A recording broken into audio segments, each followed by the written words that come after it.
Assalamualaikum warahmatullahi wabarakatuh. Perkenalkan, nama saya Sri Agustinliati dari perwakilan kelompok 9 yang beranggotakan Laila Hajar Mayasari, Rami Maulida, dan Sri Agustinliati.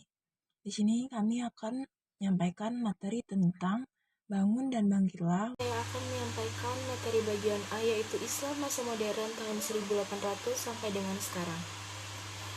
Pada periode ini dikenal dengan era kebangkitan umat Islam. Kebangkitan umat Islam disebabkan oleh adanya benturan antara kekuatan Islam dengan kekuatan Eropa. Benturan itu menyadarkan umat Islam bahwa sudah cukup jauh tertinggal dengan Eropa. Hal ini dirasakan sekali oleh kerajaan Turki Utsmani yang langsung menghadapi kekuatan Eropa yang pertama kali. Kesadaran tersebut membuat penguasa dan pejuang-pejuang Turki tergugah untuk belajar dari Eropa. Guna pemulihan kembali kekuatan Islam, kerajaan Turki mengadakan satu gerakan pembaharuan dengan mengevaluasi yang menjadi penyebab mundurnya Islam dan mencari ide-ide pembaharuan dan ilmu pengetahuan dari Barat.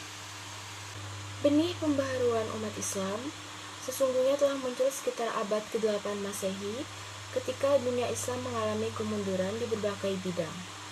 Saat itu pula lahirlah Taqiyuddin Ibnu Taimiyah, seorang muslim yang sangat peduli terhadap nasib umat Islam dengan mendapat dukungan muridnya, yaitu Ibnu Qayyim al-Jauziyah tahun 691 sampai tahun 751. Mereka ingin mengembalikan pemahaman keagamaan umat Islam kepada pemahaman dan pengalaman Rasulullah SAW. Gerakan salaf ini kemudian menjadi ciri gerakan pembaharuan dunia Islam yang mempunyai ciri sebagai berikut. Ciri yang pertama yaitu memberi ruang dan peluang ijtihad di dalam berbagai kajian keagamaan yang berkaitan dengan muamalah duniawiyah.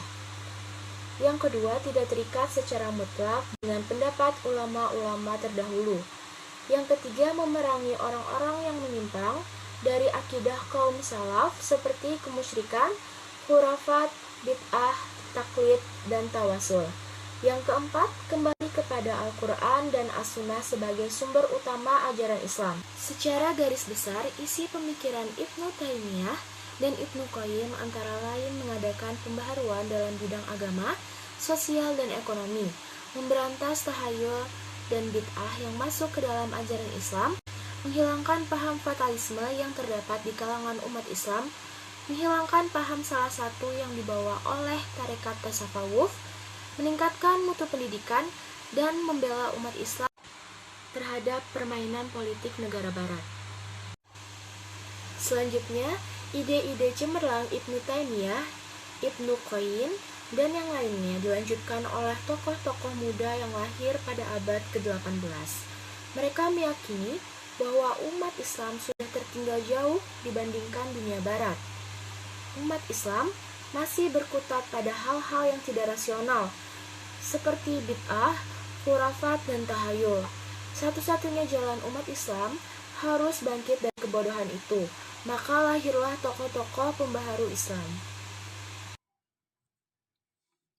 B. Tokoh-tokoh pembaharuan dunia Islam masa modern. Yang pertama, Muhammad bin Abdul Wahab. 2. Syah Waliullah. 3. Muhammad Ali Pasha. 4. Al-Tahtawi. 5. Jamaluddin Al-Afghani. 6. Muhammad Abduh. 7.